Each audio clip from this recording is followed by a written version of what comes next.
Hello student, स्वागत है आपका बीपीएससी कॉर्नर में। फ्रेंड्स, आज की इस वीडियो में हम एडुटेरिया का जो प्रैक्टिस सेट तैयार किया गया है, जो कि बीपीएससी प्राथमिक शिक्षक के लिए है, उसके प्रैक्टिस सेट को कवर करने जा रहे हैं। और ये फ्रेंड्स 1 to 5 क्लास वाले के लिए है, इसलिए काफ़ी इंपॉर्टेंट है। तो फ्रेंड्स, शुरू करते हैं आज का वीडियो और देखते हैं आज के महत्वपूर्ण सवालों को। आज का पहला सवाल है, तीसरा आंग्ल मैसूर युद्ध किस गवर्नर जनरल के कार्यकाल में हुआ था? तो यह हुआ था लॉर्ड कॉर्नवालिस के कार्यकाल में। ऑप्शन जो बी हो जाएगा इसका राइट आंसर हो जाएगा। अगला सवाल है, ब्रिटिश संसद के लिए चुने जाने वाले पहले भारतीय कौन थे? तो ये थे दादा भाई नौरोजी। ऑप्शन जो डी हो जाएगा इसका राइट आंसर हो जाएगा। नेक्स्ट सवाल को देख लेते हैं। अगला सवाल है, निम्नलिखित घटनाओं पर विचार कीजिए। नील विद्रोह, संथाल, दक्कन का दंगा और सिपाही का विद्रोह। तो यह हो जाएगा आपका इन घटनाओं का सही कालानुक्रमिक क्रम है। तो अगर सही अकॉर्डिंग आपको सही काल के हिसाब से सजाएंगे तो आप पाएंगे इसका जो ऑप्शन डी है यह इसका राइट आंसर हो जाएगा। पहले आ जाएगा आपका संथाल विद्रोह, फिर सिपाही विद्रोह और फिर आ जाएगा नील विद्रोह, देन दक्कन विद्रोह। जान लेते हैं इसके कार्यकाल के सब के बारे में। तो आपका जो ये 1857 से रिलेट है, 1857 से। वहीं संथाल का विद्रोह हुआ था आपका 1855 में, 55 से 56 माना जाता है। और दक्कन का दंगा हुआ था आपका 1875 ईस्वी में। और नील विद्रोह हुआ था आपका 1859 या 60 कह सकते हैं आप, 60 लेके चलिए। तो इसके अकॉर्डिंग जो आ जाएगा हमारा आंसर ऑप्शन डी। नेक्स्ट देख लेते हैं हम अगले सवाल को। अगला सवाल है, मंगल पांडे ने विद्रोह का नेतृत्व कहाँ किया था? तो मंगल पांडे ने विद्रोह का नेतृत्व जो है बैरकपुर से किया था। नेक्स्ट सवाल है, बिहार बंगाल काश्तकारी अधिनियम कब पारित हुआ था? तो यह पारित हुआ था आपका 1885 ईस्वी में। और बंगाल से बिहार के अलग होने के बाद इसको जो है बिहार काश्तकारी अधिनियम का नारा दिया गया था। अगले सवाल को देख लेते हैं। भारतीय राष्ट्रीय कांग्रेस ने किस अधिवेशन में राष्ट्रीय आर्थिक कार्यक्रम को अपनाया था? तो यह अपनाया गया था कराची सत्र 1931 में। और इसकी अध्यक्षता जो है सरदार वल्लभ भाई पटेल के द्वारा की गई थी। नेक्स्ट सवाल को देख लेते हैं। वर्ष 1823 ईस्वी में लाइसेंसिंग रेगुलेशन एक्ट किसने पेश किया था? तो यह पेश किए गए थे जो है जॉन एडम्स के द्वारा। ऑप्शन जो सी हो जाएगा इसका राइट आंसर हो जाएगा। और इस अधिनियम का जो मुख्य उद्देश्य था, अनिवार्य लाइसेंसिंग शुरू करके भारतीय समाचार पत्रों को दबाना था। और आपको ये भी याद रखना है कि चार्ल्स मेटकॉफ के द्वारा 1835 ईस्वी में इस अधिनियम को जो है निरस्त कर दिया गया था। नेक्स्ट देख लेते हैं हम अगले सवाल को। हमारा अगला सवाल है, निम्नलिखित में से किसने नील दर्पण का अंग्रेजी में अनुवाद किया था? तो अंग्रेजी में जो इसका अनुवाद किया गया था मधुसूदन दत्त के द्वारा। ऑप्शन बी इसका राइट आंसर हो जाएगा। वहीं अगर आपको पूछे कि इसको लिखा किसके द्वारा गया था नील दर्पण को, तो याद रखिएगा दीनबंधु मित्र के द्वारा इसे लिखा गया था, जो कि बंगाली भाषा का यह एक नाटक है। और अनुवाद मधुसूदन के द्वारा जो है अंग्रेजी में इसका अनुवाद किया गया था। नेक्स्ट सवाल है हमारा, समाचार पत्र हिंदुस्तान टाइम्स के संपादक कौन थे? तो समाचार पत्र हिंदुस्तान टाइम्स के जो संपादक थे यह थे KM पन्निकर। ऑप्शन सी इसका राइट आंसर हो जाएगा। सवाल है, पुस्तकें राजयोग, कर्मयोग, ज्ञान योग और भक्ति योग किसके द्वारा लिखित है? तो यह जो है स्वामी विवेकानंद के द्वारा लिखा गया है। और स्वामी विवेकानंद का जन्म जो है 12 जनवरी 1863 में हुआ था। और इनके बचपन का नाम जो था नरेंद्र दत्त था। ये भी याद रखिएगा, क्वेश्चन में पूछता है, नरेंद्र दत्त था इसका बचपन का नाम। और स्वामी विवेकानंद की जयंती पर हर वर्ष जो है राष्ट्रीय युवा दिवस हम मनाते हैं। नेक्स्ट देख लेते हैं हम अगले सवाल को। अगला सवाल है, किसके नेतृत्व में ठगी का दमन हुआ था? कई बार बीपीएससी पीटी परीक्षा में फ्रेंड यह क्वेश्चन पूछा जा चुका है बीपीएससी पीटी परीक्षा में। तो याद रखिएगा ठगी का प्रथा का जो दमन है यह किया गया था आपका कर्नल स्लीमन के द्वारा। ऑप्शन जो डी हो जाएगा इसका राइट आंसर हो जाएगा। नेक्स्ट सवाल है हमारा, भारत में स्थानीय स्वशासन का जनक किसे माना जाता है? तो स्थानीय स्वशासन के जनक जो है लॉर्ड रिपन माने जाते हैं भारत में। ऑप्शन जो बी ए है इसका राइट आंसर हो जाएगा।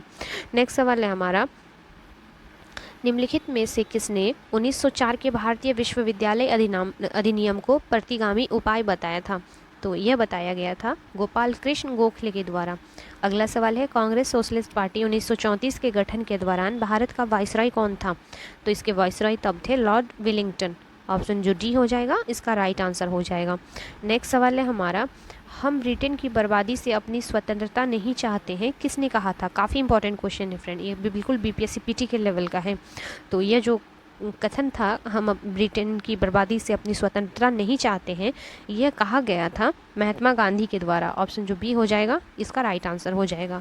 और यह कथन जो है द्वितीय विश्व युद्ध के बाद जो है अंग्रेज़ों ने भारत को डोमिनियन स्टेट्स की पेशकश की, लेकिन जो है कांग्रेस को यह बहुत देर से ही सही लगा था और भारतीयों से परामर्श किए बिना भारत युद्ध में कथित रूप से शामिल होने के विरोध में जो है 1939 में सभी कांग्रेस मंत्रियों ने प्रांतों से इस्तीफा दे दिया था। तभी ये कथन जो है द्वितीय विश्व युद्ध के दौरान महात्मा गांधी द्वारा कहा गया था। नेक्स्ट सवाल को देख लेते हैं। अगला सवाल है, दांडी मार्च के दौरान रघुपति राघव राजा राम गीत किस प्रसिद्ध संगीतकार द्वारा गाया गया था? तो दांडी मार्च के दौरान जो रघुपति राघव राजा राम गीत गाया गया था दिगंबर विष्णु पलुस्कर के द्वारा।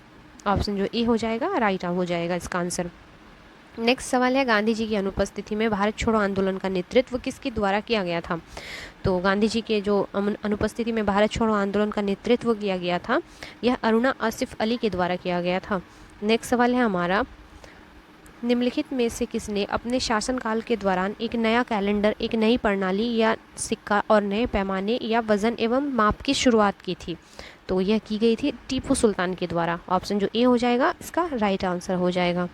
नेक्स्ट, और इन्हें जो है मैसूर का शेर के रूप में भी जाना जाता है और जो है टीपू सुल्तान का जन्म 1750 ईस्वी में हुआ था और यह जो थे हैदर अली के बेटे थे, यह भी आप याद रख सकते हैं। अगला सवाल है, निम्नलिखित में से किस आंदोलन के दौरान गांधी जी ने एक वर्ष में स्वराज का वादा किया था? यह किया गया था असहयोग आंदोलन के दौरान।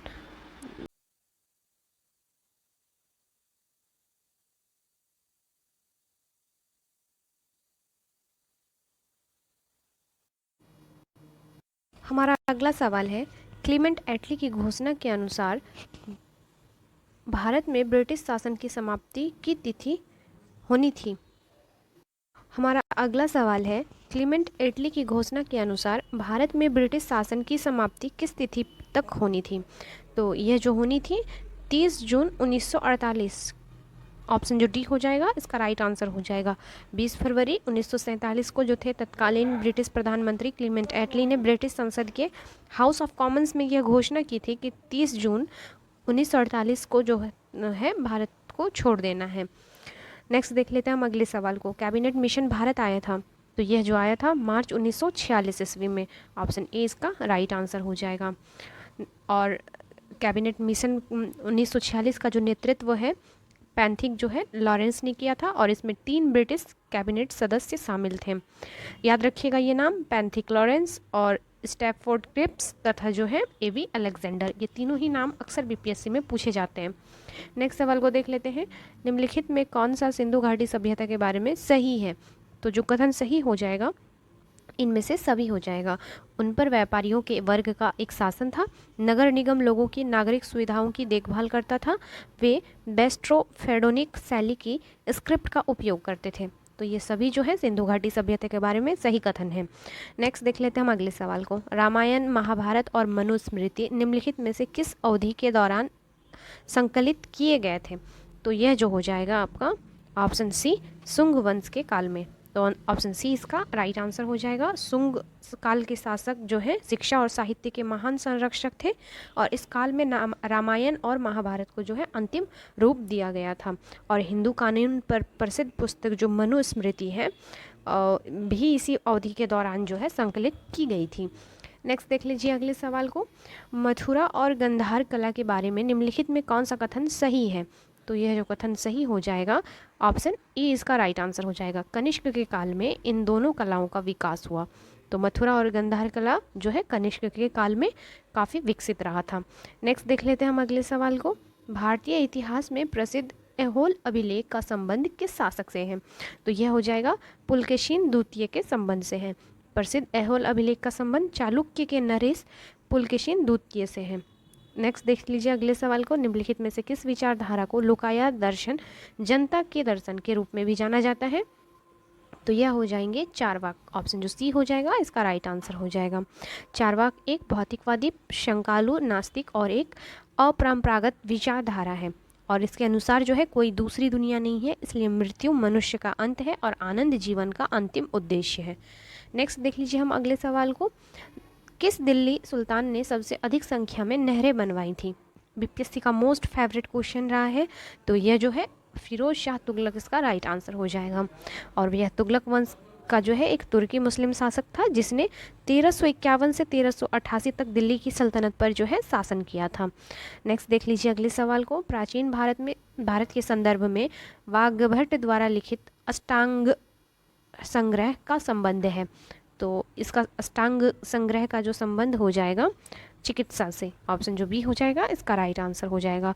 और प्राचीन भारत में चरक और जो सुश्रुत हैं के बाद वाग्भट को महान चिकित्सक माना गया है। ये नाम काफ़ी इंपॉर्टेंट है फ्रेंड्स, तो आप याद रखिएगा। नेक्स्ट देख लीजिए अगले सवाल को। चिश्ती संप्रदाय के किस सूफी संत को चिरागे दिल्ली के नाम से जाना जाता था? तो चिरागे दिल्ली जो जाने जाते थे शेख नसीरुद्दीन महमूद, ऑप्शन जो बी हो जाएगा इसका राइट आंसर हो जाएगा। अगला सवाल है, दिल्ली सल्तनत में इक्ता प्रणाली की शुरुआत किसने की थी? तो इक्ता प्रणाली की शुरुआत जो है इल्तुतमिश के द्वारा की गई थी और यह अवधारणा जो है मोहम्मद गोरी के विचारों पर आधारित थी। और इस प्रणाली का मुख्य कार्य भी जान लीजिए, भारत में मुक्तियों, इक्तेदारों तथा कृषि कर को एकत्र करना था। अगला सवाल है, पोमोलॉजी में किसका अध्ययन किया जाता है? तो इसमें जो है फलों का अध्ययन करते हैं हम, और फ्लोरिकल्चर में फूलों का करते हैं, और ओलेरिकल्चर में हम सब्जियों का करते हैं, तथा एंटोमोलॉजी में हम कीटों का अध्ययन करते हैं। तो ये भी आप याद रख सकते हैं। नेक्स्ट देख लेते हैं हम अगले सवाल को। इको मार्क प्रतीक निम्नलिखित में से किससे संबंधित है? तो इको मार्क जो है पर्यावरण के लिए सुरक्षित सामग्री से यह संबंधित है। इको मार्क भारतीय मानक ब्यूरो द्वारा जारी किया गया एक प्रमाण चिन्ह है। यह पर्यावरण एवं वन मंत्रालय के निर्देश पर भारतीय मानक ब्यूरो द्वारा जो है 1991 में प्रारंभ किया गया था, जिसका मुख्य उद्देश्य पर्यावरण दृष्टि से अनुकूल उत्पाद को पहचानना। अगले सवाल को देख लेते हैं। एक नवीनीकृत ऊर्जा का स्रोत है, तो जो इसका स्रोत हो जाएगा अनवीनीकृत ऊर्जा का स्रोत, यह हो जाएगा पेट्रोलियम, ऑप्शन बी इसका राइट आंसर हो जाएगा। नेक्स्ट सवाल है हमारा, वर्ष 2011 की जनगणना के अनुसार 0 से 6 वर्ष आयु वर्ग में बाल लिंगानुपात बिहार के किस जिला में सबसे कम था? तो जो सबसे कम था यह था वैशाली का, ऑप्शन ए इसका राइट आंसर हो जाएगा। नेक्स्ट देख लेते हैं हम अगले सवाल को। निम्न में से कौन सा सही सुमेलित नहीं है? तो इसमें जो सही सुमेलित नहीं है वह हो जाएगा मीनात्रभ गुहा हॉकी। ये जो है एक दूसरे से रिलेट नहीं है, क्योंकि जो ये मीनात्रभ गुहा है यह शतरंज के खिलाड़ी हैं। याद रखिएगा फ्रेंड्स, ये शतरंज के खिलाड़ी हैं, बाकी एक दूसरे से सब रिलेट कर रहा है, तो आप याद रख सकते हैं। नीरज चोपड़ा भाला फेंक, अवनी लेखरा पैरा निशानेबाजी और कृष्णा नागर पैरा बैडमिंटन। तो काफ़ी जो है फेमस स्पोर्ट्समैन के नाम है, पूछा जाने की संभावना बन सकती है, इसलिए आप ये इसको याद रख सकते हैं। अगले सवाल को देख लेते हैं। सामान्य दृष्टि के लिए निम्नलिखित में कौन सा विटामिन आवश्यक होता है? तो सामान्य दृष्टि के लिए हम जो है रेटिनॉल का उपयोग करते हैं, ऑप्शन ए इसका राइट आंसर हो जाएगा, जिसे विटामिन ए के नाम से हम जानते हैं। और एक बात और कि यह वसा में घुलनशील है, यह भी आप याद रखते हैं, घुलनशील है यह। नेक्स्ट देख लेते हैं हम अगले सवाल को। सुगम्य भारत अभियान संबंधित है, तो यह अभियान संबंधित है आपका दिव्यांग व्यक्तियों से। सुगम्य भारत अभियान सामाजिक न्याय और अधिकारिता मंत्रालय के द्वारा दिव्यांगन सशक्तिकरण विभाग का राष्ट्रव्यापी महत्वपूर्ण अभियान है। नेक्स्ट सवाल है हमारा, यूनेस्को की स्थापना कब की गई थी? वीवीआई क्वेश्चन है फ्रेंड्स। तो यह जो की गई थी नवंबर 1945 को जो है यूनेस्को की स्थापना की गई थी, और नवंबर में भी याद रखिएगा 4 नवंबर को। और इसका मुख्यालय अक्सर पूछा जाता है, तो याद रखिएगा पेरिस फ्रांस में है इसका मुख्यालय। नेक्स्ट सवाल है हमारा, विष्णुपद मंदिर बिहार के किस जिले में अवस्थित है? तो विष्णुपद मंदिर काफ़ी इंपॉर्टेंट क्वेश्चन है और बिहार के परिप्रेक्ष्य में यह पूछा जाता है, तो याद रखिएगा यह गया में अवस्थित है, और इसका निर्माण जो है रानी अहिल्याबाई ने करवाई थी, और यह मंदिर मोक्षदायिनी फाल्गु नदी के किनारे स्थित है। नेक्स्ट सवाल है हमारा, प्राथमिक स्तर पर एक शिक्षक में निम्न में से किसे सबसे महत्वपूर्ण विशेषता मानना चाहिए? तो सबसे जो महत्वपूर्ण विशेषता एक शिक्षक का होना चाहिए यह हो जाएगा आपका ऑप्शन बी, धैर्य और दृढ़ता, ऑप्शन बी जो हो जाएगा इसका राइट आंसर हो जाएगा। अगले सवाल को देख लेते हैं। अगला सवाल है, दूरदृष्टि दोष हाइपरमेट्रोपिया को दूर करने के लिए किस लेंस का व्यवहार होता है? तो इसे दूर करने के लिए है हमारा अगला सवाल है, किस केंद्रीय मंत्रालय द्वारा स्वर धरोहर उत्सव का आयोजन किया गया? तो यह जो स्वर धरोहर उत्सव का आयोजन किया गया है संस्कृति मंत्रालय के द्वारा, ऑप्शन सी। और यह इसका आयोजन जो है दिसंबर 2022 को किया गया था। यह भी आप याद रख सकते हैं।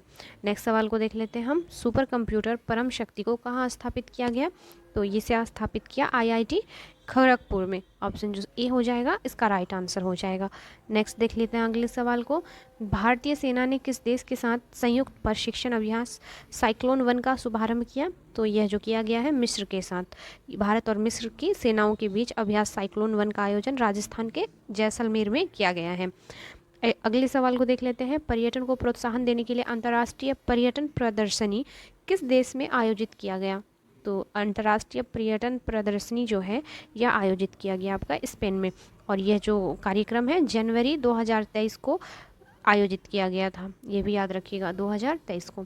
नेक्स्ट देख लेते हैं हम अगले सवाल को। इंडिया जस्टिस रिपोर्ट 2022 के संदर्भ में कौन सा कथन असत्य है?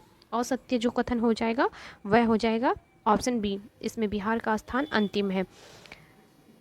क्योंकि यह जो कथन है गलत है, क्योंकि इंडिया जस्टिस रिपोर्ट 2022 में बड़े राज्यों की रैंकिंग में कर्नाटक भारत का श्रेष्ठ राज्य है, जबकि 3.78 अंक के साथ बड़े राज्यों के अंतर्गत जो है उत्तर प्रदेश अंतिम पायदान पर है, जो कि 18वां रैंक है। वहीं अगर बिहार की बात करें तो अंतिम से तीसरे स्थान पर, मतलब 16वें रैंक पर है। उत्तर प्रदेश का रैंक इसमें 18 है और बिहार का 16वां है।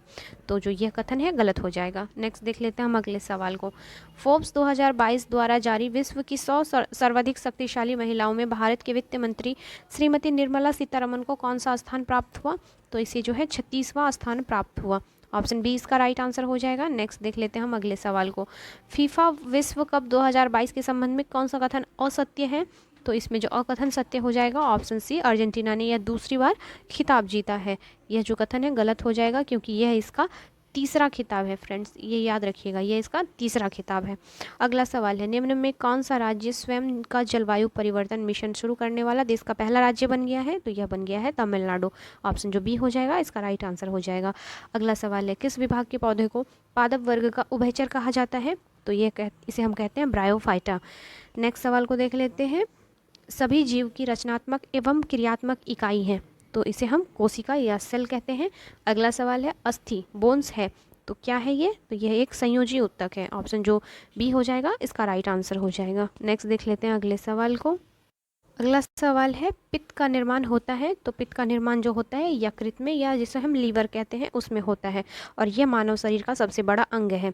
नेक्स्ट देख लीजिए अगले सवाल को। मनुष्य का हृदय किस झिल्ली द्वारा घिरा होता है?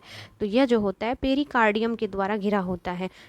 और मनुष्य का हृदय जो होता है गहरे लाल रंग का होता है, जो 4 भागों में बटा होता है। अगला सवाल है हमारा, रेजिन किस पौधों का उत्सर्जी पदार्थ है?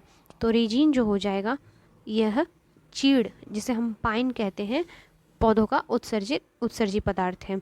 नेक्स्ट सवाल को देख लीजिए। निम्न में से मास्टर ग्रंथि किसे कहते हैं? तो मास्टर ग्रंथि हम पिट्यूटरी ग्लैंड को कहते हैं। ऑप्शन जो बी हो जाएगा इसका राइट आंसर हो जाएगा। और यह जो है ग्रंथि मस्तिष्क में एक सीला टर्सिका नामक जो है अस्थिल गुहा में स्थित होता है। नेक्स्ट देख लेते हैं हम अगले सवाल को। पक्षी तथा चमगादड़ के पंख किस अंग के उदाहरण हैं? तो यह जो हो जाएगा आपका असमजात अंग का उदाहरण है, असमजात अंग का। ऑप्शन बी जो हो जाएगा इसका राइट आंसर हो जाएगा। नेक्स्ट सवाल को देख लेते हैं हम। निम्न में किस भौतिक राशि की इकाई में समय का 2 बार उपयोग होता है? तो इसमें जो हो जाएगा त्वरण इसका राइट आंसर हो जाएगा। नेक्स्ट सवाल है, बस के अचानक रुकने से बस में बैठे यात्रियों का शरीर आगे की ओर झुक जाता है, इसका कारण है? तो इसका कारण हो जाएगा गति का जड़त्व। न्यूटन के प्रथम नियम के अनुसार यदि कोई वस्तु गतिशील है तो गतिशील रहेगी, यदि कोई वस्तु स्थिर है तो स्थिर रहेगी, जब तक कि उस पर कोई बाह्य बल ना लगाया जाए। और न्यूटन के प्रथम नियम को ही हम जड़त्व का नियम कहते हैं। नेक्स्ट देख लीजिए अगले सवाल को। प्रत्यावर्ती धारा को दिष्ट धारा में परिवर्तन करने की युक्ति को कहते हैं? तो इसे हम कहते हैं रेक्टिफायर। ऑप्शन जो बी हो जाएगा इसका राइट आंसर हो जाएगा। इसमें जो है AC को DC में परिवर्तित किया जाता है। नेक्स्ट देख लेते हैं हम अगले सवाल को। यदि किसी गतिमान वस्तु का वेग को 2 गुना कर दिया जाए तो उसकी गतिज ऊर्जा पर क्या प्रभाव पड़ेगा? तो उसकी गतिज ऊर्जा जो है चौगुनी हो जाएगी। ऑप्शन जो डी है इसका राइट आंसर हो जाएगा। अगले सवाल को देख लीजिए, वे वस्तुएं जो प्रकाश उत्सर्जित करती हैं वे कहलाती हैं, तो उसे हम प्रदीप्त, ऑप्शन जो ए ल्यूमिनस कहते हैं। नेक्स्ट सवाल को देख लीजिए, उत्तल लेंस की क्षमता है, तो उत्तल लेंस की क्षमता होती है धनात्मक, ऑप्शन बी इसका राइट आंसर हो जाएगा। अगला सवाल है, दूरदृष्टि दोष को दूर करने के लिए किस लेंस का व्यवहार होता है, तो इसे दूर करने के लिए हम उत्तल लेंस का उपयोग करते हैं। अगला सवाल है, वोल्ट मीटर का कार्य क्या है, तो इसका कार्य हो जाएगा विद्युत परिपथ में किन्हीं दो बिंदुओं के बीच विभवांतर को मापना। नेक्स्ट सवाल है, विद्युत जनित्र का सिद्धांत आधारित है, तो यह आधारित है विद्युत चुंबकीय प्रेरण पर, ऑप्शन जो बी हो जाएगा इसका राइट आंसर हो जाएगा। नेक्स्ट सवाल है, गैस का द्रव्य में परिवर्तन कहलाता है, तो गैस का जब द्रव्य में परिवर्तन होता है तो इसे हम संघनन कहते हैं, ऑप्शन जो सी हो जाएगा इसका राइट आंसर हो जाएगा।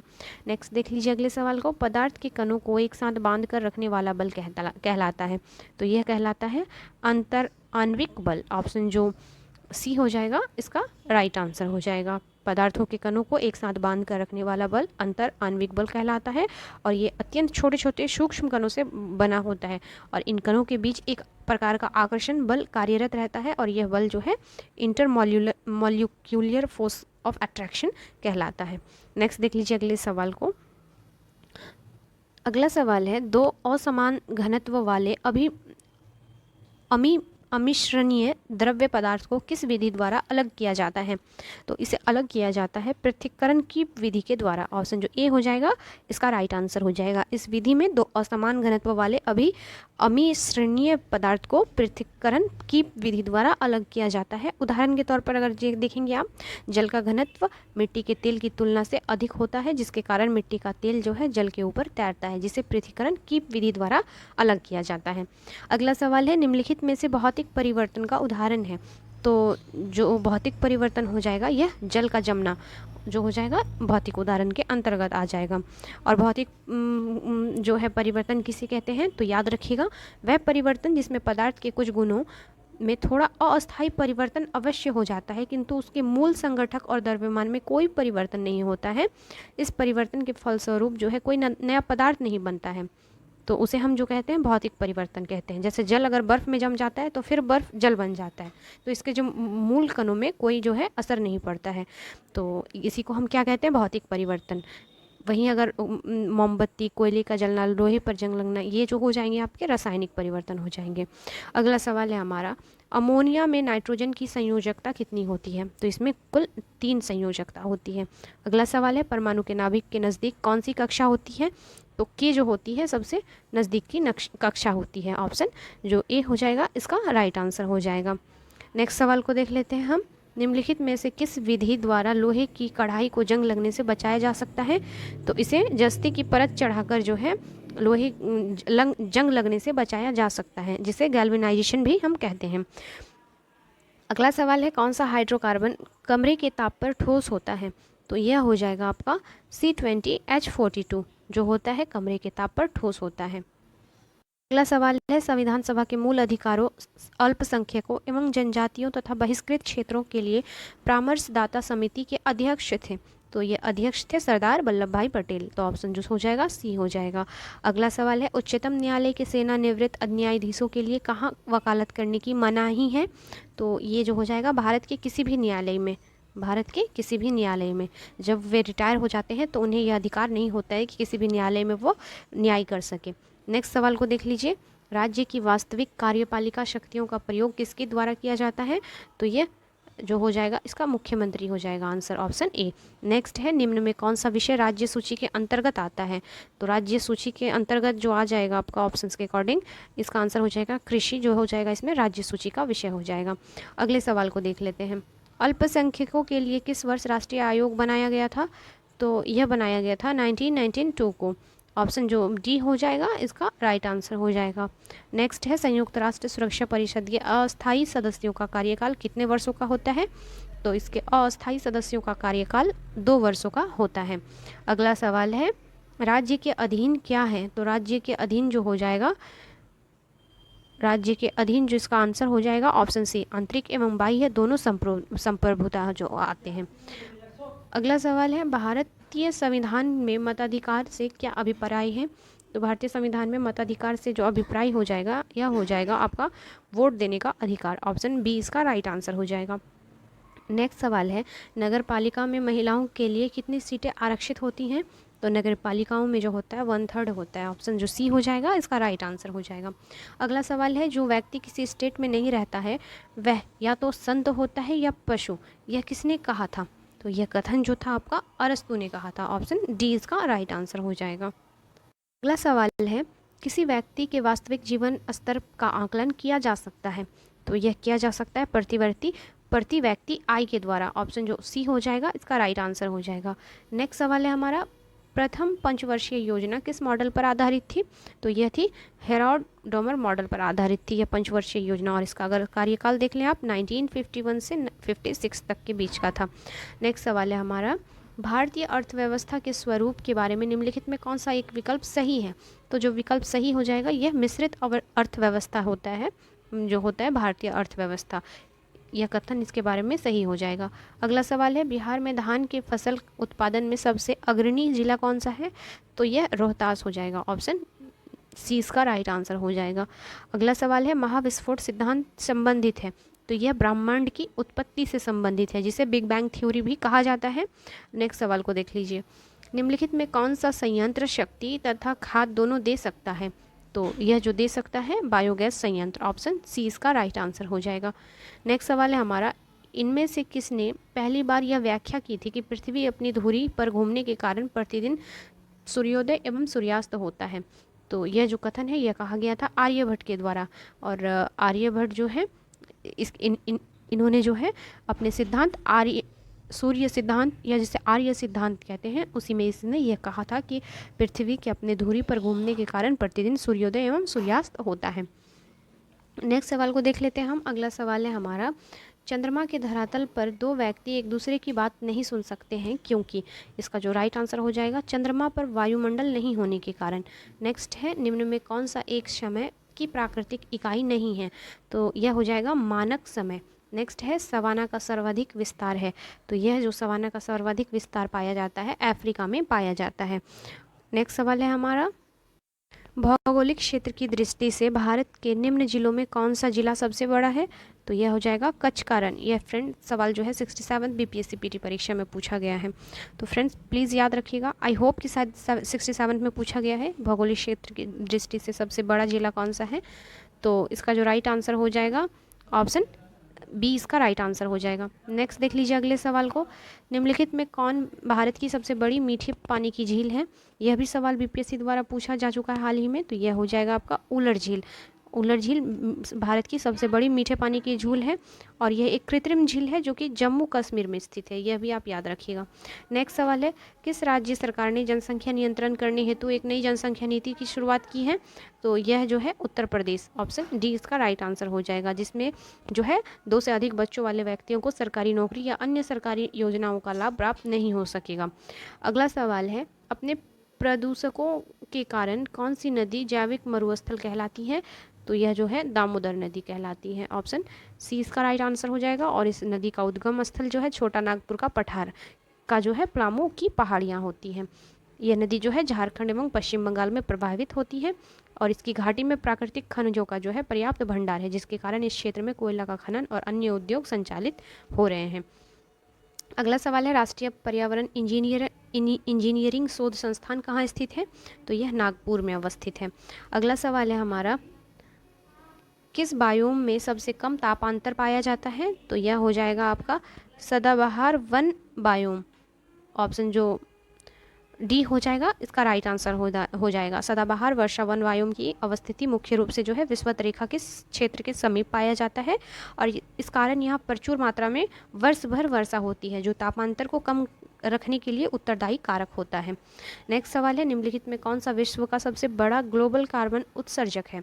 तो सबसे बड़ा जो ग्लोबल उत्सर्जक है कार्बन का, यह हो जाएगा आपका चाइना। ऑप्शन बी इसका राइट आंसर हो जाएगा। फ्रेंड वीडियो कैसा लगा प्लीज़ अपना फीडबैक दिया कीजिए। मिलते हैं जस्ट इसके नेक्स्ट वीडियो में को लेके, तब तक के लिए थैंक यू।